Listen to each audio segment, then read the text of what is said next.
Tú ya sabes que Rebel Moon de Zack Snyder no ha hecho más que dividir audiencias. Pero hoy no vengo a hablar de lo mucho que amamos u odiamos al director con las películas más lentas de la historia.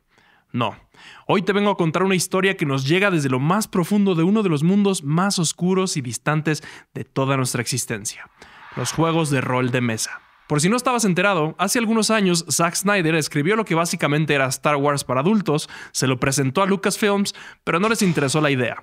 Así que Netflix se apiadó de él y le dio $166 millones para su proyecto, que consiste en 2 películas que al final ni siquiera son para adultos porque eso reduciría su audiencia potencial. Solo como contexto, Godzilla Minus One costó 15 millones. Ve a verla. Pues resulta que parte del marketing para la película incluyó en algún momento el desarrollo de un juego de mesa inspirado en el guión de la película, mismo que se realizó de principio a fin por Evil Genius Games, un estudio que desarrolla juegos de rol de mesa basados en franquicias de películas. El equipo llegó a un acuerdo de licencia con Netflix en marzo para hacer el juego de Rebel Moon, a cambio de una parte de las ganancias, además de un pago de $25,000. Y por favor no te confundas con el videojuego Rebel Moon, porque ese ni siquiera lo vamos a mencionar. Durante ese proceso de creación, Evil Genius Games no solo hizo el juego, además escribió una biblia de juego con 228 páginas, una guía de jugador con 430 páginas y una guía de líder del juego con 337 páginas. Fue tan extenso el proceso de desarrollo que llegaron a crear los personajes, las razas y el contexto para todos los linajes que se mencionan en el guión. O sea que cada que el guión de Snyder mencionaba algún personaje como Alien 1, el equipo le escribía nombre, edad, raza y una breve historia. Algo comparable a lo que hace George R.R. Martin con sus libros, solo para que le arruinen el final de la serie. El producto fue tan bueno que Zack Snyder tomó algunos elementos que desarrollaron como parte del lore y, según reportes, los incluyó en la segunda película, así como en un videojuego que Netflix está desarrollando junto a Super Evil Megacorp para después del estreno de esa segunda parte. Todo estaba bien en el mundo durante el 2023 hasta que de pronto Netflix sacó su carta de trampa. Canceló el juego de mesa, se quedó con toda la documentación y acusó a Evil Genius Games de violar las reglas de confidencialidad al revelar el contenido de la película en una feria llamada Gamma Expo. Evil Genius Games argumenta que no solo haber compartido el juego en esa feria fue algo que estaba acordado previamente con Netflix, sino que además Netflix no puede afirmar de manera creíble que la parte demandante violó materialmente las disposiciones de confidencialidad del acuerdo, ya que, entre otras cosas, el señor Snyder ya había publicitado la existencia del RPG de Rebel Moon en su aparición en un podcast el 19 de marzo.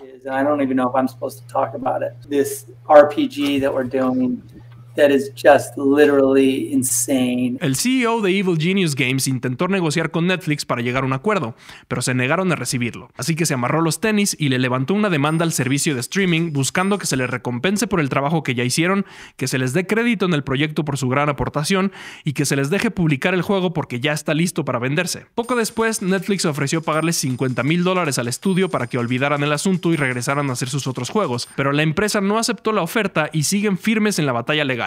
Lo cual a mí me parece una buena idea, considerando que Rebel Moon consiguió 24 millones de vistas en 3 días. Ahora sí, si eres una de las 20 personas que llegó hasta este punto en el video y además eres una de las 2 a la que les gusta el juego de rol, te tengo buenas noticias. Puedes ir a la página de Evil Genius Games y a cambio de firmar su petición, ellos te enviarán el juego en PDF completamente gratis, pero solo si Netflix les regresa el contrato. No solo te conté toda esta historia para que me dejes un comentario diciendo lo mucho que te gustan mis videos, además lo hice para que juntos analicemos el modelo de negocios de Netflix actualmente. Paso 1. Prohíbele a tus usuarios compartir sus contraseñas con sus familiares. Paso 2. Lanza una modalidad más económica para el servicio donde se incluyen anuncios. Paso 3. Desarrolla una película junto con un director que tenga una gran audiencia detrás y hypéala hasta el infinito. Paso 4. Anuncia y entrega un Snyder Cut prometiendo ser la película en su mejor versión, efectivamente duplicando la audiencia que tiene la misma película. Paso 5. Deja a la audiencia enganchada para que esperen con ansias la segunda entrega y se les olvide que están pagando el servicio de streaming mensualmente. Paso 6. Anuncia y entrega un segundo Snyder Cut de la segunda película. Paso 7. Ya con la audiencia más enganchada que trucha de agua dulce, entrega un videojuego basado en las películas para levantar ese servicio que ofrece la plataforma desde hace 2 años, pero que solo el 1% de los usuarios utiliza. Honestamente, sus películas nunca me han llamado mucho la atención y estoy dispuesto a morir en la hoguera antes que aventarme 4 horas del Snyder Cut. Pero una parte de mí está feliz por Zack, simplemente porque ha logrado desarrollar las historias que ha querido durante 2 décadas. Y sí, puede que estén saturadas de slow-mo, y sí, puede que sus guiones los haya escrito en media hora, y sí, también puede que el modelo de negocios de Netflix sea tan insostenible que dependa de estos proyectos para seguir creciendo, orillándolos a adoptar un modelo con publicidad, efectivamente convirtiéndose en todo lo que juraron destruir, pero por lo menos no se espera que el sobreturismo destruya nuestro planeta a partir del 2024.